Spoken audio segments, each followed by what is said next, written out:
Oh, it happened, didn't it? It happened, didn't it? Villa dropped another stinker. Good evening, all. Good evening, all. The comments already beginning to flood in. First of all, the legend himself, Black Country Villain. They tried to make you a mod, but I couldn't find your channel for some reason. So I'm going to try it again in a little bit. The only way we're getting Champions League is winning the Europa League from Phil Redding. We are going to be going through the game, the stats, the table, the results around us, as well as doing the live Rogers Reports player rankings. We got a jam-packed hour coming up, guys. A jam-packed hour. Duncan, welcome. A brand new mod to the channel. Evening all. Very poor again. Becoming sick of the Watkins bias. Tammy on at 85 minutes is a joke. Duncan, I don't think there's going to be a single person that joins this stream at any point or watches the video after it's published on the channel that will disagree with you. 110%. I'm just disappointed by our performance. Oh my God. So am I. And we're going to get onto a certain Lucadinha, don't you worry. We are. We were the worst team today from Rohan Cunha. Absolutely. Again, we are going to go into the stats, the results, and everything, the table, what it means for us very, very shortly. But just quickly before we do all of that, as we let everyone sort of flood in, they had 20 shots. We had 7. That tells you everything you need to know today. Billy with the emojis there. Duncan, thanks for modding me. You are more than welcome. I did try and mod Black Country Villain as well, but like I say, for some reason it didn't let me. Like when I was trying to type in your channel to try and find you, it wasn't there. I don't know. It's weird. It's very, very weird. It might be. I might try and invite a guest on at some point as well. Maybe we can get the guest on the live sort of reviews and stuff like that. Maybe we'll try and do that if anyone has any ideas. Duran and Marlon left as they were sick of sitting on the bench. Well, let's hope it's not the same thing for Tammy a little bit down the line, eh? Let's hope. Let's pray. I mean, look, guys, we weren't good, were we today? We really were not good at all. Like in any sense of the imagination. Oh, dearie, dreadful Aston Villa again. Liam Ritchie says, I believe that Bournemouth had 6 shots before Villa even had 1. Yes, I think they might have even had more than that. Like I checked the stats around the 20th minute, funnily enough, just before we scored, and it was woeful viewing. Watkins needs to be dropped, period. He's incapable of trapping a ball. He is finished. Keita, again, I don't think there's going to be many people that will disagree with you at all. How we got 80 odd minutes on the pitch, I don't know. Who do you think will win, City or Liverpool?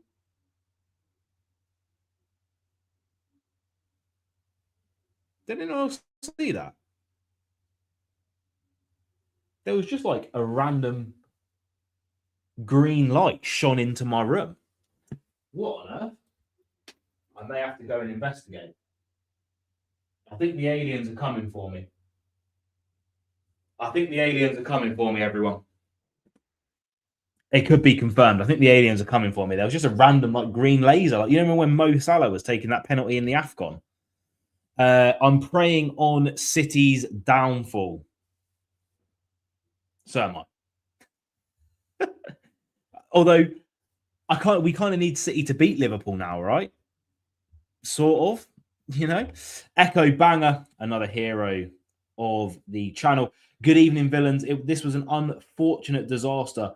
The way we are so complacent when we are ahead. I mean, to be fair, did we really get anything going against Bournemouth today?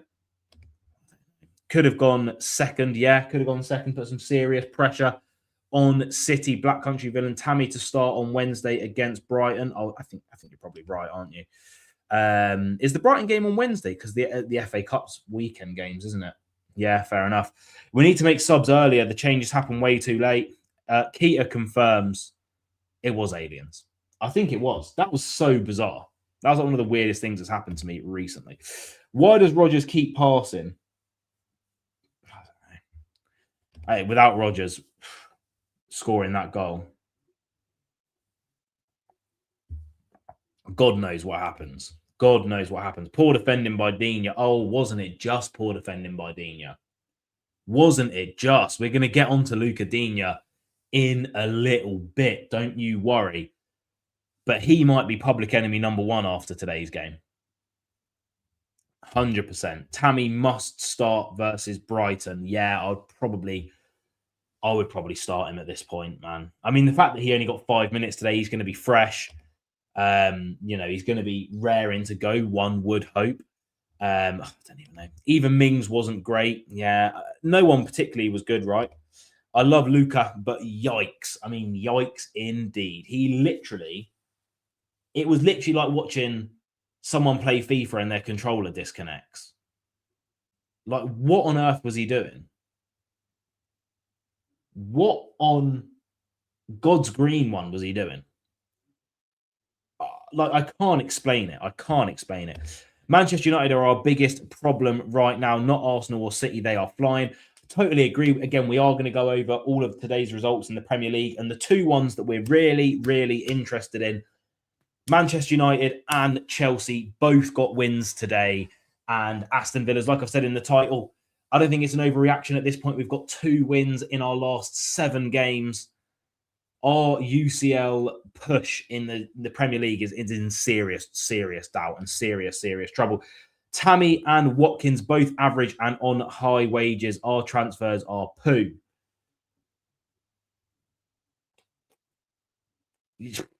We'll see at the end of the season. It's hard to disagree with people right now.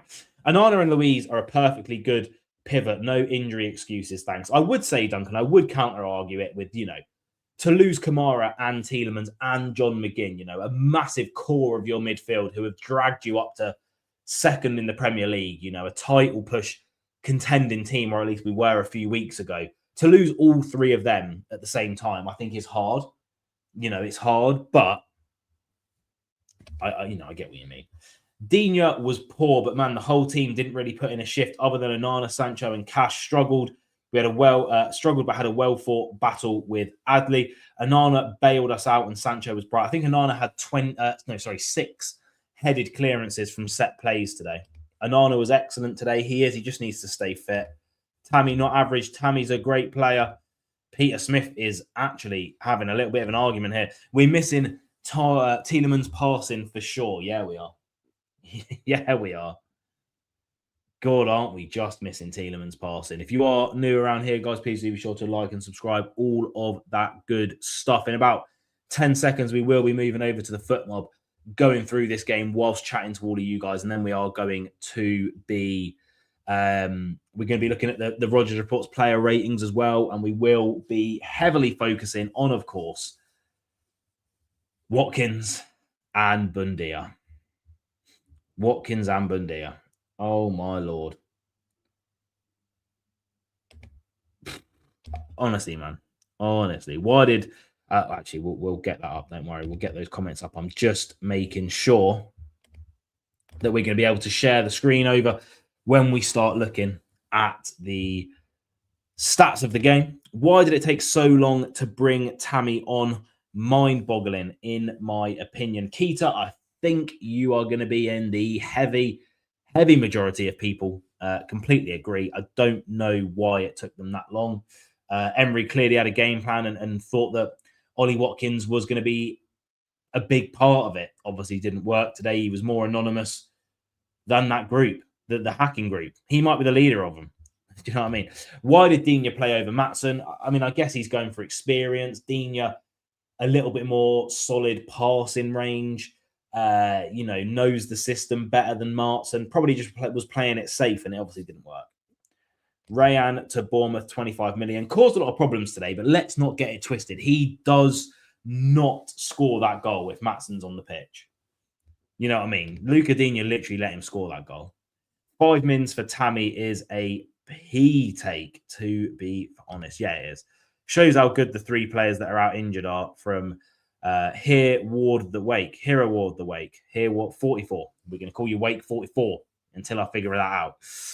Yeah, it really, really does. We went for the more defensive backline today, and it cost us. We had less drive forward, less verticality. We were just bad today. I think we were just bad today, right? let me just switch this over here. Let me get the media assets all sorted out. Here we go. Let's start looking at what went wrong today, shall we? 1-1, the final score in the Premier League, round 25 of the Premier League. Only 13 games to go. Only 13 games to go. How have we got to this point already? Do you know what I mean? Newcastle Brentford is 1-1 at the moment as well. But if we go down here, we will see. I mean, look at these stats. Should we just get straight into the stats? Because this performance was woeful. Honestly, Martinez was the best player for Villa today. I mean, yeah, without Martinez, we probably lose 3-4-1, probably. Martinez secured us the point. Yes, he did. Right, what is this? Too much reverence for Emery. He is blind when it comes to Watkins and Digne. I mean, he definitely loves both of them. Oh, there we go. He's a Saxon hero. Rate that, rate that. I agree on Abraham coming on so late, but I don't think Abraham would be Emery's choice if he had a choice. So, but apparently it was Emery's choice. Apparently Emery was the one pushing for that signing. But let's go into the stats of this game, right? I mean, what on earth is that? The 53% possession to 47, you know, Bournemouth to Villa. That I don't have a problem with, right? It's at their stadium, all 11,000 fans buoying them on. The atmosphere must have been raucous. It probably was all right, to be fair, because it's a small stadium. But I have no problem with having less possession. What I do start to have some problems with is Bournemouth having the XG of 2.31 and Villa having an XG this game. And I know that XG is a stat that's divisive, but 0.44. And that comes from that, right? They had more shots on target than Villa had shots. That is crazy, considering they came into this game mid-table and Villa came into this game with a chance to go second. It's a little bit sickening. It is a little bit sickening, to be honest. Right, here we go. We have a Bournemouth fan in the chat. Steve Weller, welcome. Sorry, I don't know why my there. As a Cherries fan, I can't believe we didn't look that. Villa looked good up to their goal, and then it was a dominant Martinez performance. Villa fans can thank Martinez for the point. Yeah, absolutely. Absolutely. I'm surprised you didn't win, to be quite frank. Honestly. Duncan's backing it here. Name better forwards than Tammy bar Haaland. He's gone for it. He is gone for it. Emery was after Tammy previously. And then he goes Marlon and Duran. There we go. There we go. Black Country Villains loving it. So am I. If it was his choice, Emery isn't great at signing players. Rayan, 25 million. Caio Jorge, everyone knows I was pushing for that. We could have been Brazil, except we've got England's third string. The Emery clearly has a plan, and so far it's worked for Villa. So I'm going to, hey, we were awful at the start of the season. Hopefully this is just a little dip, and then we're back up. Do you know what I mean? Echo Banger says Tammy was an English quota for the UEFA slots too. But yeah, I mean, the stats of this game, I mean, look at all of that. You know what I mean? They hit the woodwork. 12 shots inside the box to our 5, 8 outside to our 2. Oh, God, it was absolute domination, wasn't it? More passes in our half, especially. More accurate long balls. How many corners did they have? They must have had more corners than us. Yeah, we, slightly better defensively, more clearances, obviously. Yeah, UEFA register. Agreed for all the doom and gloom. We were lucky to get away with a point today. That's the only positive. It is the only positive is that ultimately Villa have got a point today. But the performance is the worrying bit, right? The performance is really, really worrying. If we look at that Bournemouth team, right, we couldn't deal with this man today, Rayan. We could not deal with him at all. Hill was brilliant. Scott was really, really good. I thought Adley and Cash had a really, really good battle there. Where is this? Were there rumours that Rodgers is going to Man United next season? I think there's rumours that Morgan Rodgers is going to every big club in England, every transfer window, to be honest. I think David Ornstein picked him as his one to watch. Wouldn't read too much into it until he goes. Bournemouth have been wrecked with injuries this season, only just recovering. New signings look spectacular. Europa still a possibility for the Cherries. Good luck to Villa. Good luck to Bournemouth as well. I like Bournemouth. Proper club, proper club. Rodgers can leave as any player if we can fail to secure a good position for the European game. We'll get a lot of money from Morgan Rodgers. That's the only positive if he does leave. And he was one of the better players today. They've picked out Onana as another good one. Sancho had a really, really good game. Douglas Luiz, good again. Don't know how Luca Digne has a 6.8, but let's just look at Ollie Watkins' stats for a second here. Honestly, man, it's painful. One shot in 86 minutes. An expected goals of 0.05. 25 touches of the ball. One touch in the opposition box. 0 out of 2 successful dribbles. 2 offsides. 1 pass into the final third. No defensive contributions apart from 2 recoveries. Won 1 of his 7 ground duels. 2 of his 4 aerial duels. Peter Smith says, I would sell him. He's not spectacular, Rodgers, really. You put him against a low block, he's very ineffective. Duncan, with what we're all thinking. Watkins, lol. We may as well have just played with 10 men, to be honest with you. Watkins was so poor. So poor today. So poor today. This man was really good. To be fair. That's what you want. That's what you want from a player. That's what you want. An actual contribution.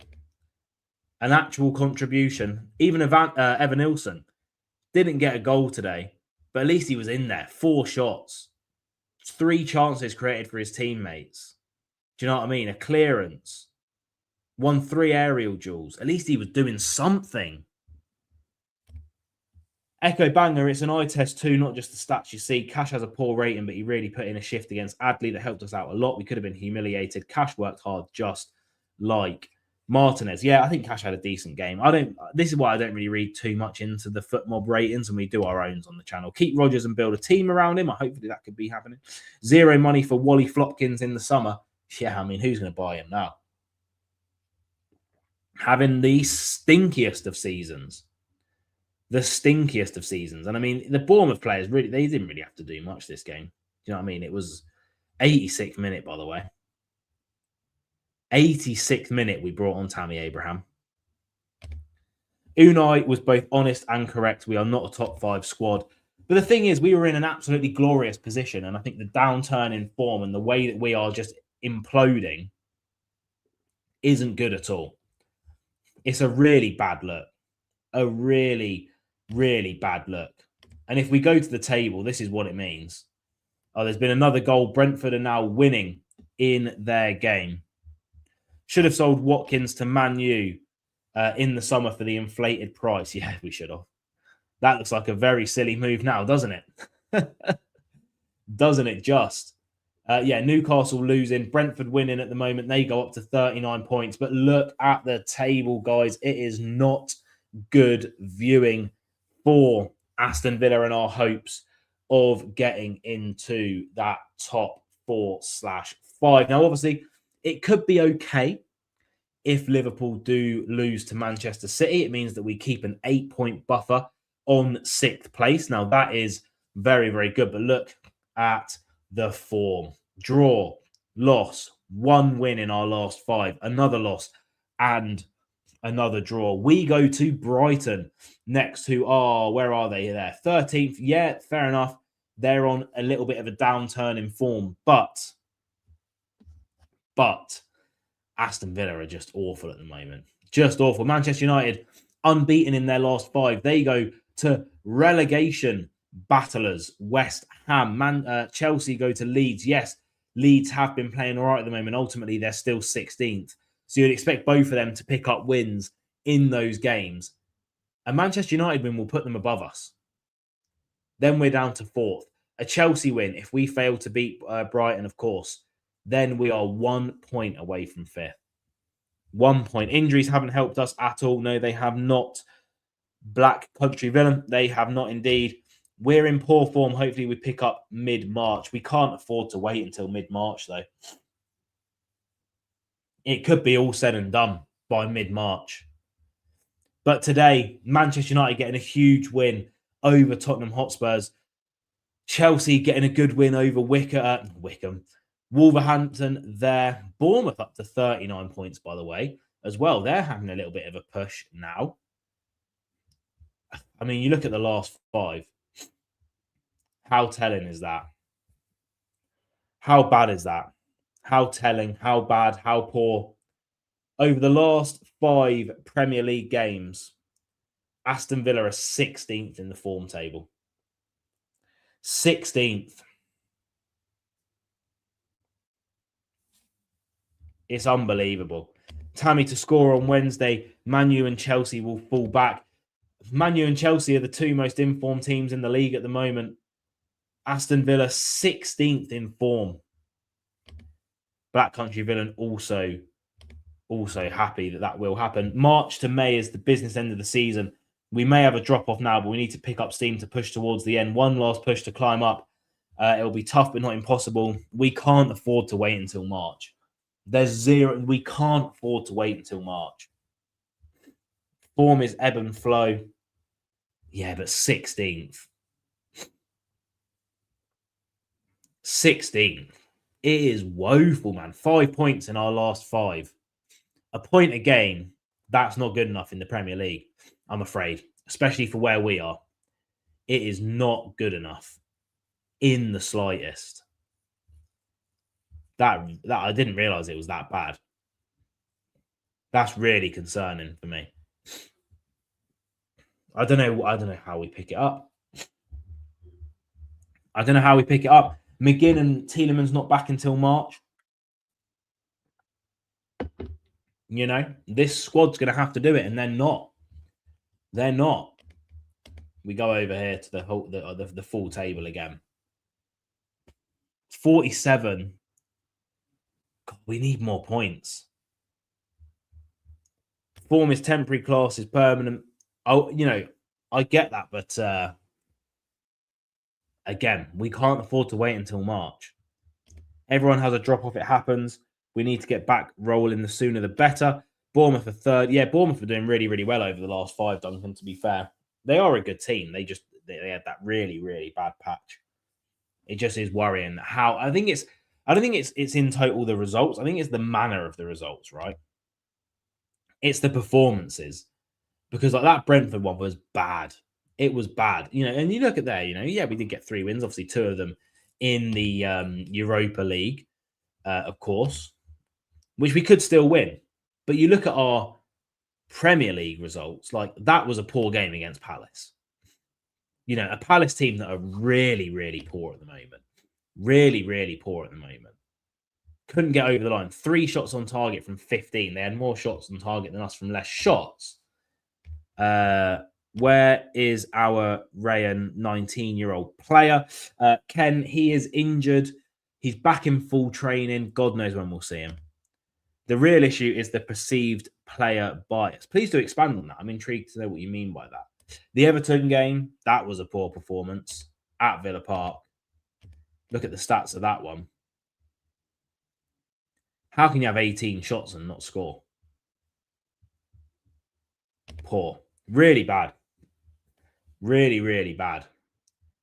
Brentford are going to get over the line in that game as well. We're going to have to hope tomorrow. I think we have to hope for a Man City win there. I think we have to hope for it. We've been fortunate, being on really good form in December to get where we are now. Why did Watkins start today? Point made. If we can recover soon, the season isn't a write-off. No, but the performances recently have been so concerning. And speaking about player bias, Duncan, let's go over and let's get into it then. Let me just zoom out a little bit there and get the Rodgers Reports player waiting up. Player waiting? Turn into Jonathan Wass. Player ratings. If anyone wants to win carp fishing gear, let me know. Capital Competitions have got you covered. Our XG stat is coming back to haunt us, mate. That XG philosophy guy on Twitter is having a field day, by the way. He's having an absolute field day, and I hate it. I absolutely hate it. But we have our people in. The Rogers Reports live player ratings coming to you live from wherever you are. I don't know where I was going with that one. Let's start off with who is easily my man of the match. It's Emiliano Martinez. Can we please get our player ratings in the chat for Emi Martinez? Echo Banger says, we always have low XG. Usually we don't play to make loads of chances. It's always been the case with Unai. Yeah. I mean, this season it has been particularly low. I would say it's been particularly low this game. Not this game, this season, rather. Particularly low. Duncan's gone with the 9 for Emi Martinez. Any other match ratings for Emi Martinez? A 9 from the Black Country Villain. A 9 from Echo Banger as well. Man of the match debut. Man of the match debut. I think it could be. 9.5 from PGX69. Emi 9 from Keita76. I think that's what we're going to go for. I think Emi Martinez is a 9 and man of the match for me. I think he has to be. I don't see how anyone else could be even in with a shout of man of the match because he got us the point today. You know, he got us the point. Moving on, an interesting one because, again, FootMob gave Cash a low rating. I didn't think he played too bad. Can we get our player ratings in the chat for Matthew Cash? Let's get our player ratings in for Matty Cash, guys. What do we think? What do we think? 7. Couple of 7s coming in from Echo Banger and Dunk. Big Dunk. Duncan Kilburn. Haven't they got a Game of Thrones show named after you at the moment? Going out doing your thing. 6.5. He loves a half rate in PGX 69. Keita with a 6. Cash 7 from the Black Country Villain. I totally agree. I think Cash was a 7 for me. You know, both of our fullbacks were up against it, and Cash was the only one that actually came through relatively unscathed, didn't he? You know, we'll get into the other one very, very shortly. And next up, I think probably again, and he is consistently, but for me, probably our best defender on the pitch, Ezri Konsa. Can we have your live Rogers Reports player ratings for Ezri Konsa? What are we thinking? What are we thinking? England 43, Wales 7 in the rugby. I don't watch rugby. I did think when I started this live stream, I was like, I did know that the Six Nations were on, England were playing, and there is a Premier League game going on, and it's 6 o'clock on a Sunday. So the fact that you guys are all here supporting means the world to me. Duncan with a 7, Black Country Villain 8, Keita 7, Great Bongo 33, 8 for PGX 69, 7 clearance crucial from Echo Banger. I'd be happy to give Konsa an 8. Like I said, I think he was our best defender this game by some margin, and the margin being an 8 rather than a 7, obviously, that Cash did get. Moving on, Tyrone Mings got the nod over Pau Torres in this game. Torres. Did he perform to the standard that you guys were thinking? I was actually not too mad to see Mings in the starting lineup, but I didn't think he had the best game in the world. A 6 from Duncan for Tyrone Mings. Also, Konsa was the captain over Mings. Very interesting. Very, very interesting. 5 from Bongo. 5 from Keita. Another half rating. 6.5 from PGX69. Mings, 6.5 from the Black Country Villain. Echo Banger, Mings, 5.5. What do we go for? I think the consensus, the median there is probably 6, right? We'll give Mings a 6, I think, today.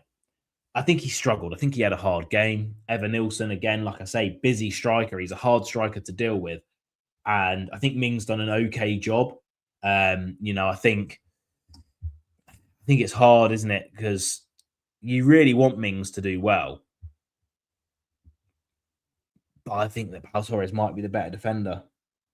I don't know. I don't know. Right, we move on. This is one that I want to. Right, we'll get your ratings in the chat for Luca Digne.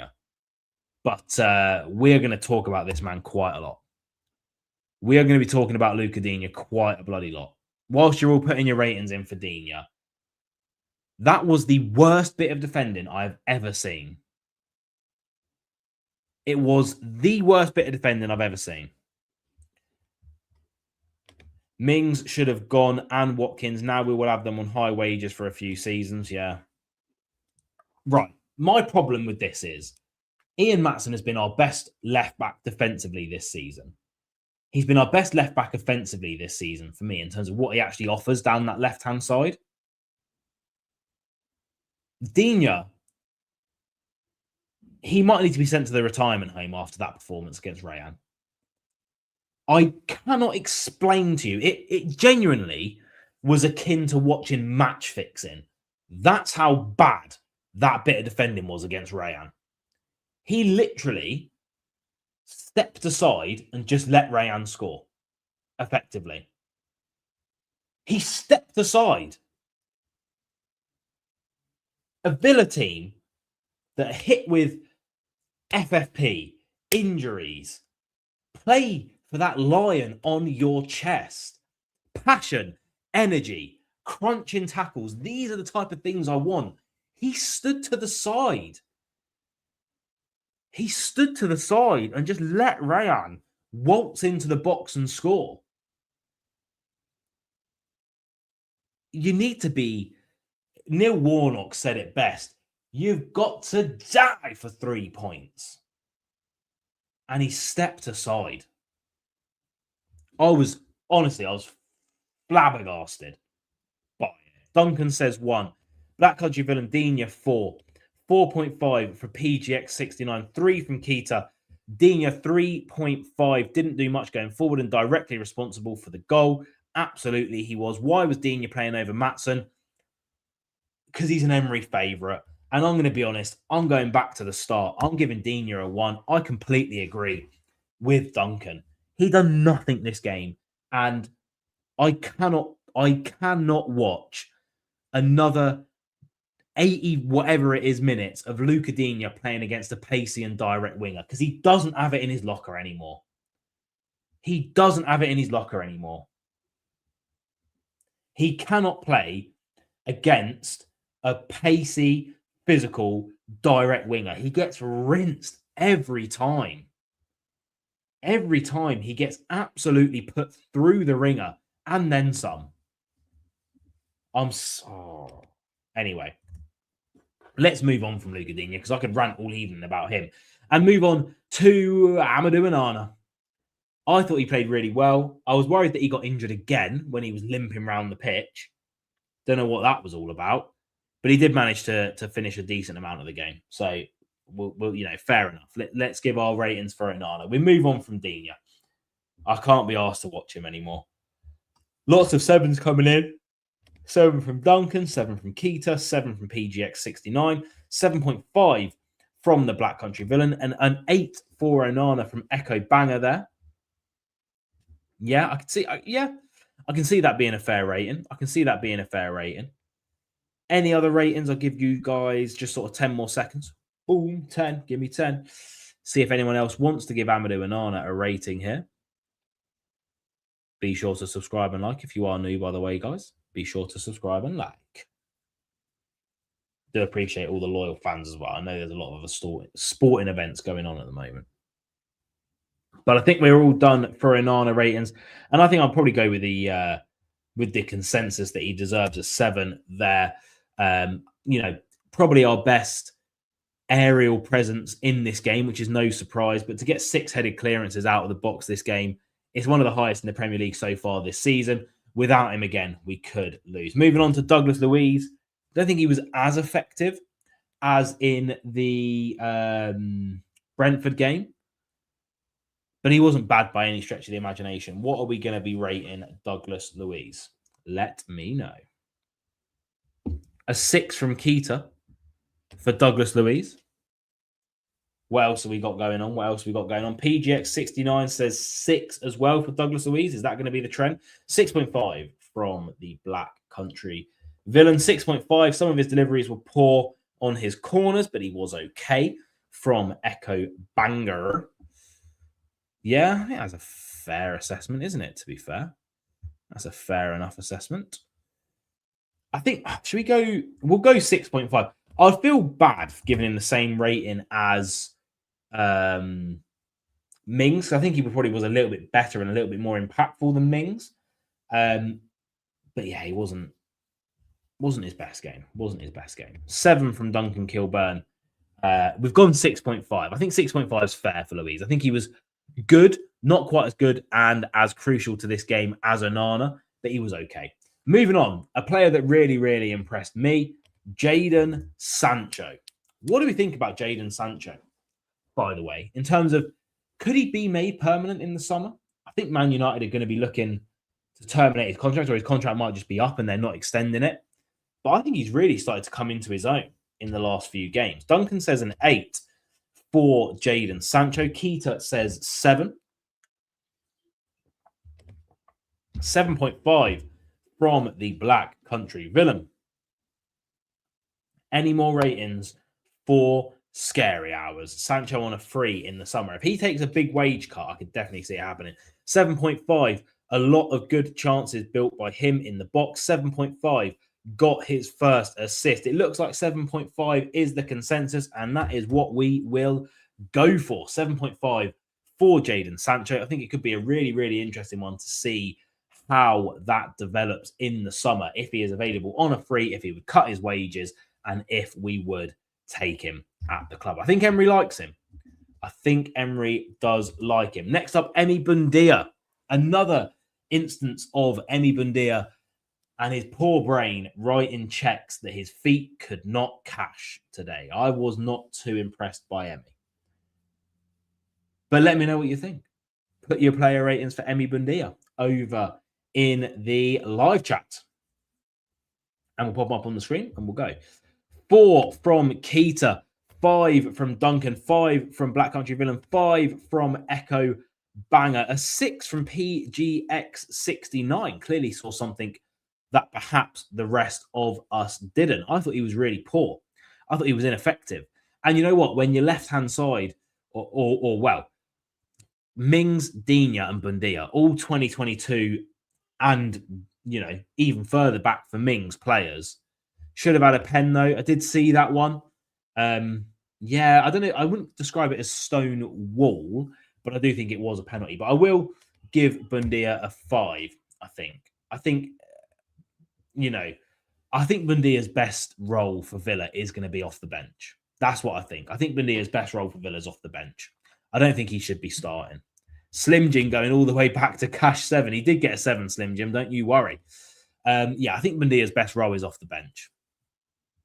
Moving on, the talk of the summer, the talk of the town. Morgan Rogers got the goal today. It was a lovely finish, a really, really well taken goal, to be fair, from Morgs. What do we think about Morgan Rogers? Player rating. Let me know. Let me know. 8 from Duncan. Coming in hot with the 8. Keita with the 7.5. What are we thinking? What are we thinking? 8 from the Black Country Villain. 7 from William Hernandez. Thorpe UK says, proper gutted with that. What is wrong with us? Well, I tell you what, the injuries, yes, you can talk about the injuries. Yes, you can talk about the fact that our hands have been tied financially for a little while now. But ultimately, where's our big £30 million summer signing? He's on loan at Crystal Palace.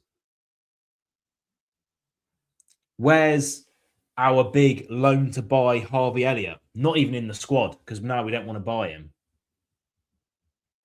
Where is our big January transfers? Tammy Abraham comes on in the 86th minute. Allison, dead or something. I don't know what's wrong with him. Rogers 7, PGX 7.5. So you could look at the squad. Sorry, just going back to Thorpe. You could look at the squad. But the tactics, I think, And I don't understand. We're going to get into something. Let me just give Rodgers an 8. I think Rodgers did get an 8. Summer 2025 was the worst transfer window for us in a while. I'd absolutely agree, Duncan. I'd absolutely and utterly agree with you. We're going to get onto something as well after. Let's finish off the player ratings, and I just want to go and literally just talk to you guys and chat with the live chat on for the last 15 or so minutes. Let's give Ollie Watkins a player rating, guys. Put it in there, and then we will get into talking about everything, I promise, and what the problems at Villa are and all that kind of stuff. But let's give Ollie Watkins a player rating, man. This guy. Oh, my God. Watkins -1 from Duncan Kilburn. Can't wait for the Watkins score. Neither can I. Keita with a 1. PGX has gone a little bit kinder with the 4.5. Oh, God, I've got rid of him on the screen. I mean, to be fair, I think just getting rid of his name and just leaving it blank probably tells you everything you need to know about his performance today. We'll put him back in, hopefully with it spelt right. Echo Banger says 3, 2 from Thorpe, a 3 from William, Dino 4 from Slim Jim. He did get a 1. Playing with 10 men, Watkins. Right, let's just get into it, man. I'm giving this guy a 0, man. I'm giving this guy a 0. I understand that he's been playing with an injury apparently the whole season. Go and get it sorted, mate. You're 30. You could still have 2 to 3 years at a top level left in your legs. But the last 12 to 18 months for Ollie Watkins, he is not a Premier League top 6 level striker. And you know what? I think he probably only was a top 6 level striker for about 9 to 12 months when he had that amazing season. He's sloppy on the ball. He can't dribble. He can't beat a man. His first touches deserted him over the last 12 months. You know, when I had, oh God, I've forgotten his name because I'm just in a right tiz about Ollie Watkins, but the Everton match preview, and he said something about their strikers that rings true for Ollie Watkins. If Ollie Watkins was in the middle of the Atlantic on a cruise ship and he fell off the side, he couldn't hit water. That is how I would describe him through on goal. He's not clinical. He can't finish. He presses. What else does the geezer do? Time he sits on the bench for 85 minutes, he would have been stewing, mate. Watkins is not... Watkins is the issue, not the pivot injuries. He can't trap a ball. He can't hold up a ball. William Hernandez says the 0 is unfair. Oh, no, that 0 is fair. Oh, thank you. That was unfair. It's true. Watkins is missing all his chances given on a plate to him. It's not like he hasn't got the service. He's been woeful this season, man.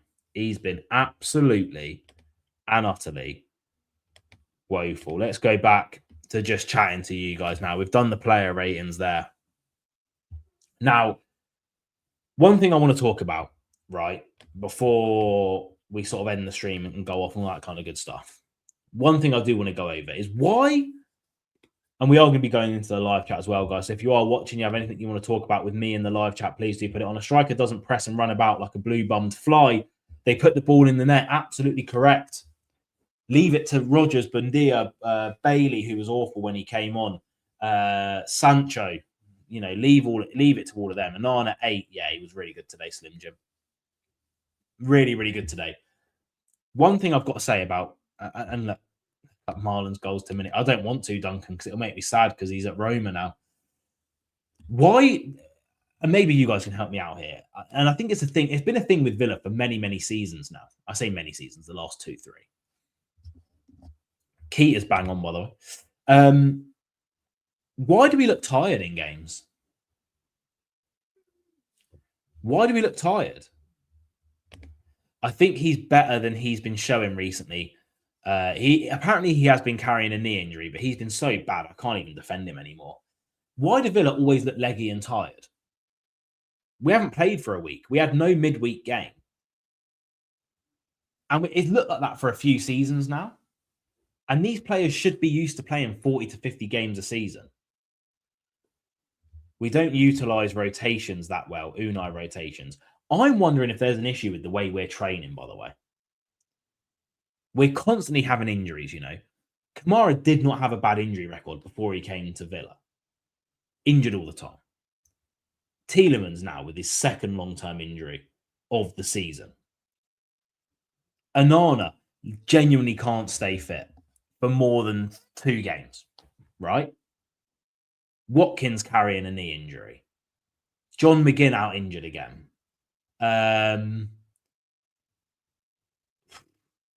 Mings, I mean, his ACL was gone anyway. Andrés Garcia comes to the club, can't stay fit. Alisson comes to the club, injured in training. We haven't seen him featured. As we have more games in Europe, we need to make use of squad players more. We do rotate in Europe, though, to be fair. Could it be that we have an aging squad? Possibly, but then look at Andrés Garcia, look at Alisson. Like that FA Cup game, Kamara started. It was obvious he shouldn't have started. Every team has injuries about how the manager rotates. Look at the Tinkerman. Leicester barely rotated when they won the league. They had Wes Morgan, who was 45, and Robert Hoof, who was 51, who played every single game of that Premier League winning season. Why not give the youngsters a chance? Emery does not trust youngsters. To be fair, Kamara was hacked down. He was. But I can't get my head around it. Are we training too hard? Are we not training enough? Is the training too intense? Is the training not intense enough?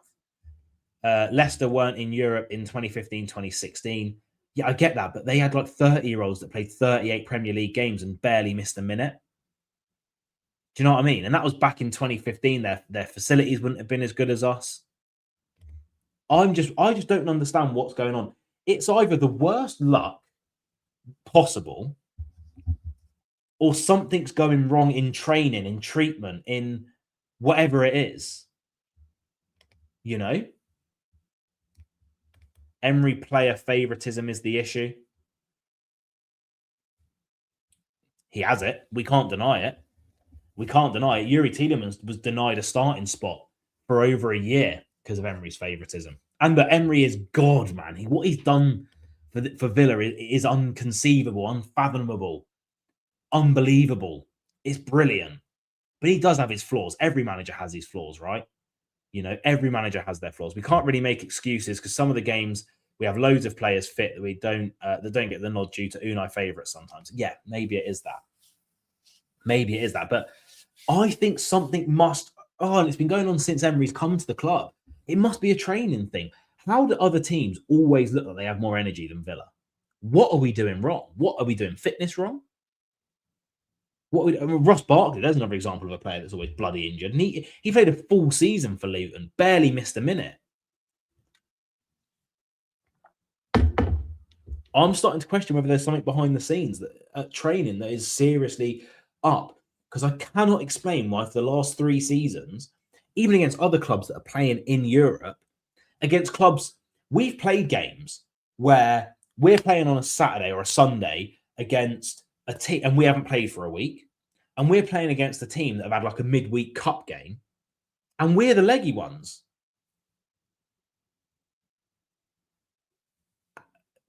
Is it all right? We consistently run the least distance in the Premier League out of every team, right?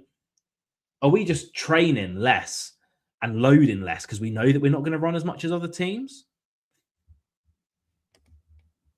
That's the Emery paradox, to be fair. I've watched the Arsenal doc. Please do expand on that because I haven't watched the Arsenal doc. Please do expand on that. It is Unai's backroom staff. Every team always say we look leggy when they face us. We never play to cover that much distance. It's true. We always look leggy. And it's wrong. It's wrong. They're elite players, man. Some of these players are on over 100 grand a week. The most you can do is cover every blade of grass for 90 minutes. It was on YouTube. I'll give it a watch.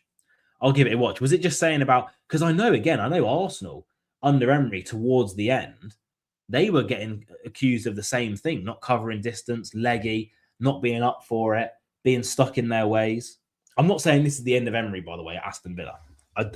Please don't misquote me on that. But it's why we usually play with the highlight to do less tracking back.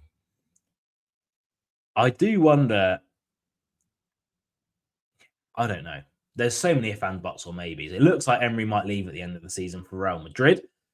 If he does that, we'll see, I guess. Because I don't think. Look, we look bad under Gerrard. You know, we look really bad under Gerrard. But under Gerrard and Dean Smith, I don't think you could ever accuse Villa of being leggy. And let's be honest, it's mainly the same players at the club still. Do you know what I mean? Hey, a lot of those players would have run into the ground for Dean Smith. Do you know what I mean? If we don't get European football, Emery will go. I think we will get European football. I don't think that European football's off Villa at all. I think we will get it. It's just what competition we end up getting. That's one of the biggest critiques from the Arsenal camp about Emery, as some of his squad selections were baffling. Thank God we're not Spurs. We need to beat Brighton. We do need to beat Brighton, by the way. That's a must-win game at this point. I'm sorry, it is. We're averaging 1 point per game over the last 5 games. That's not good enough to finish in the top 5. Brighton's a must-win.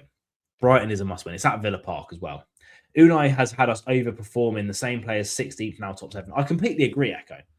I completely agree. So it's not like Unai has been bad for us. He's had us play really well, but Unai... but yeah, we are struggling with consistent fitness issues. We're always leggy. We are always the leggy team. I don't think we've ever not been the leggy team in a game. We're always the leggy team, consistently. It's really, really bizarre. Really, really bizarre. Emery freezes out players unexplainably. Also, recall Mesut Ozil. He does, doesn't he? If he doesn't like you, he doesn't like you. You're gone, in essence. Do you know what I mean? And, another thing that I think's gone unnoticed is probably the Monchi change to Alabi. Clearly something was wrong behind the scenes with our transfers and has been for a little while. So that's an interesting one. That is a very, very interesting one.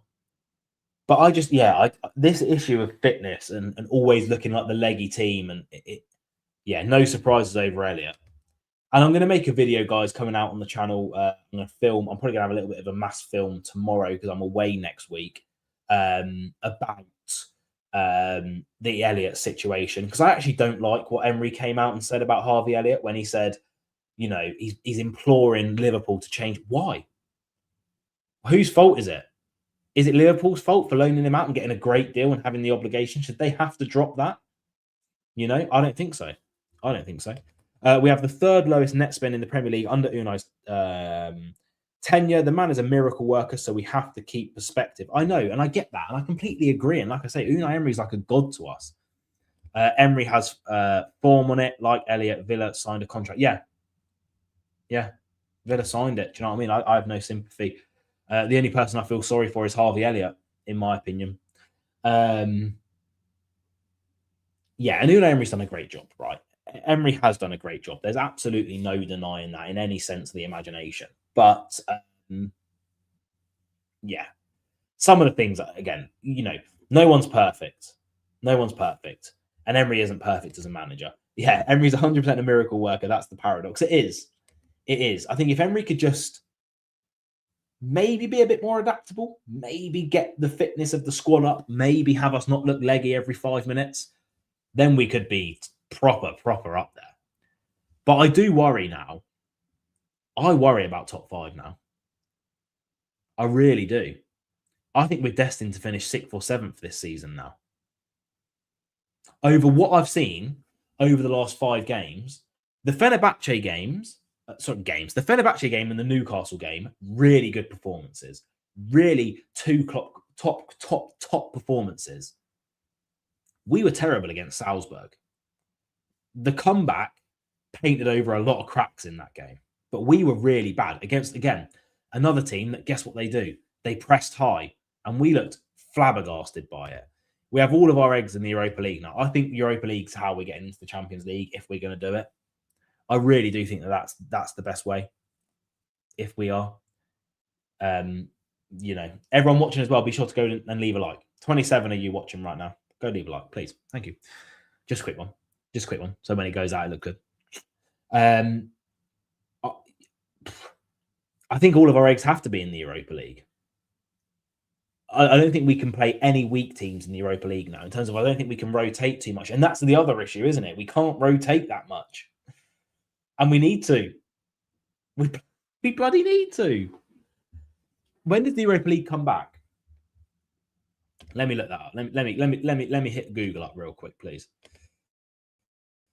When does the Europa League come back? Because right, Aston Villa fixtures. When does it come back?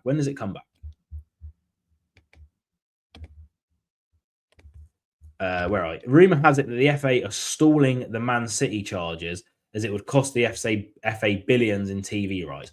I don't know what's going on with those FA charges, man. I don't know what is going on with them. I'm trying to have a look through because it hasn't been released yet. March. I know it's March. Black Country Villain. Is it the end of March? Europa League. It's the round of 16 we're in now, aren't we? Because we skip over the qualifying rounds.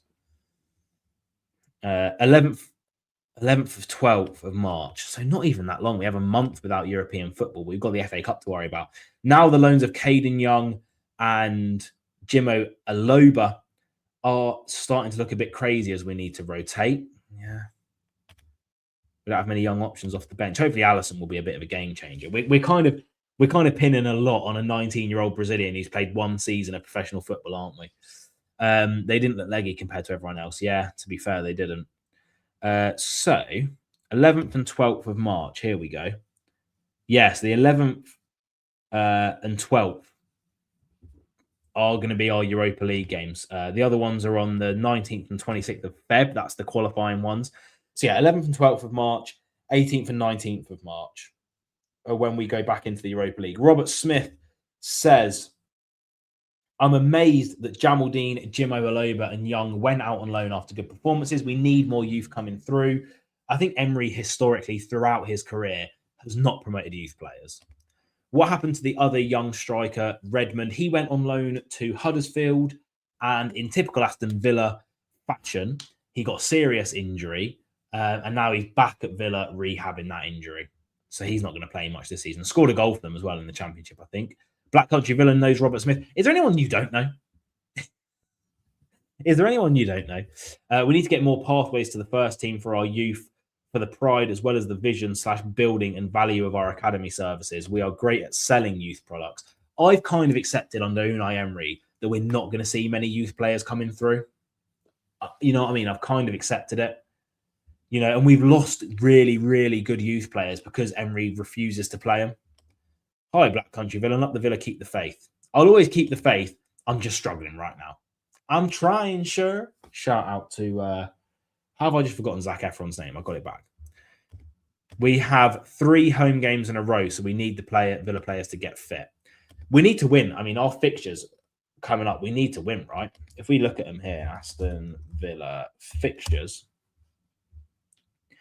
I mean, our next 4 games, I think we need to win all 4 of them. And I think we should. They're all winnable.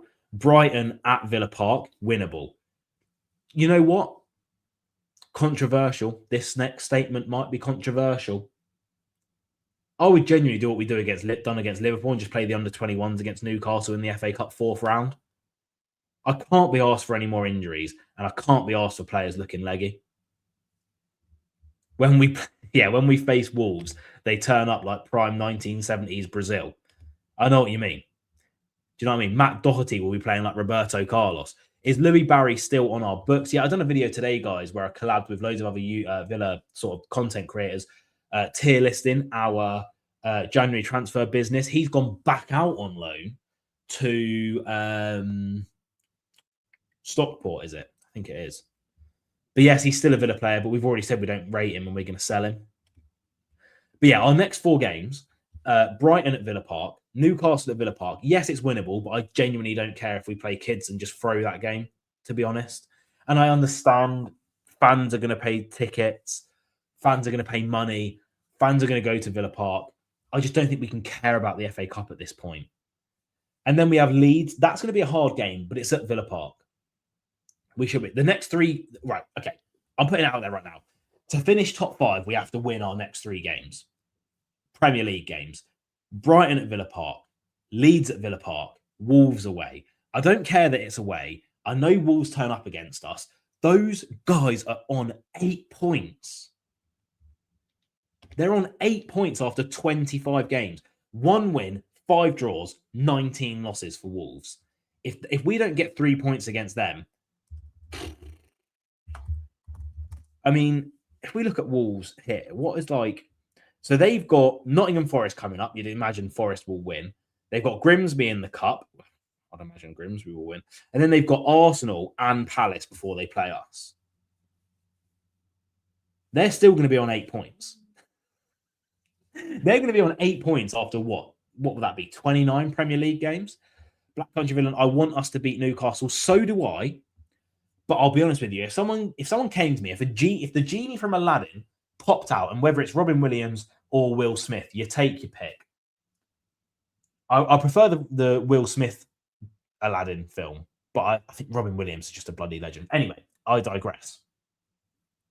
If the genie pops out and he's right in front of me right now, imagine he's floating there, and he says, I'm not going to grant you any wishes, but would you take Newcastle beating you in the FA Cup if you win your next 3 Premier League games in a row?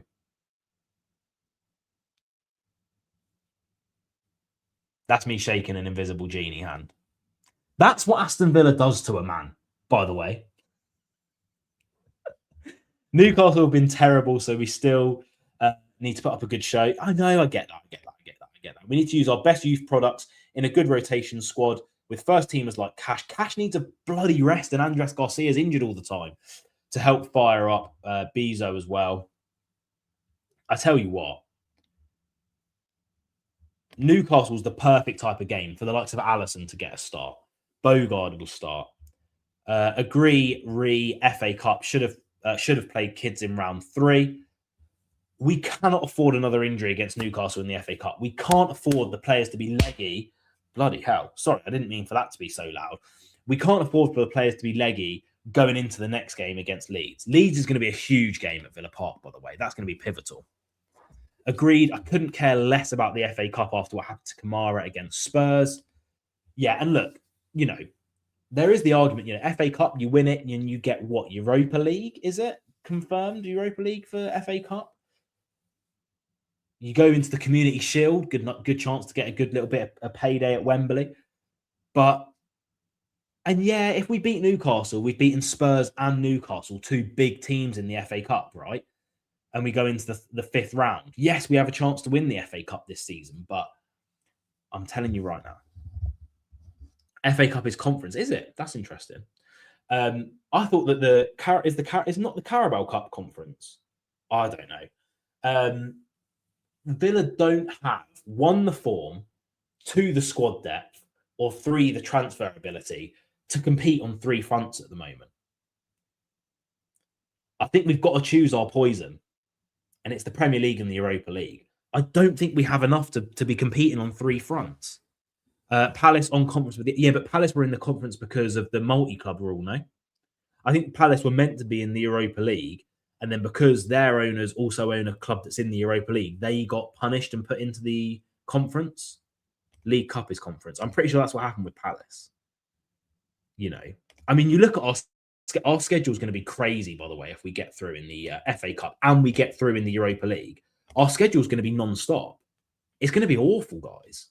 You know, what are the FA Cup dates? Let's look at the FA Cup dates for this season. And you compare them with the Europa League dates. I think the FA Cup prize changed too. I'm not 100% sure. To be fair, right? Why did they not open? Oh, they have opened. So the FA Cup dates. So we're in the 4th round now. Yeah, Saturday the 14th. The next round would be the 11th of March. Now, 7th of March. Bearing in mind we have the start of our 2-leg, and that's an away fixture, by the way. The first leg of our Europa League is going to be away.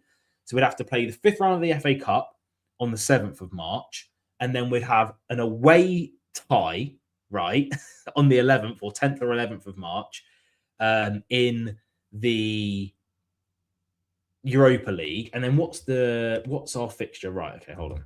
This is why I don't think we can do it, and why I honestly don't care if Newcastle beat us. So, okay, right, okay, guys, listen, just hear me now. This would be us if we beat Newcastle.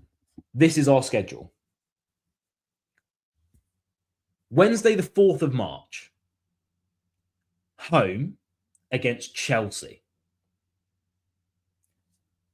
Saturday, the 7th of March, FA Cup 5th round. Thursday, the 10th or 11th of March, whatever it is, an away fixture in the round of 16 in the Europa League. Sunday, the 15th of March, away at Manchester United. I don't think we can do it. I don't think we can do it. Say we do it and we get through the 5th round. The quarterfinals on the 4th of April. What are our fixtures around there? It would be in between playing West Ham and Nottingham Forest. We ironically play better when we have a lot of fixtures, do we? We've historically been awful after Thursday games. Semi-final on the 25th of April. So that would come in 3 days before playing Sunderland. March is a bad fixture for us. I mean, Chelsea and Man United are 2 games we have to win, or we have to at least compete in, because they're the other 2 that are vying for top 5 with us, you know? But I digress. I think today was a bad performance.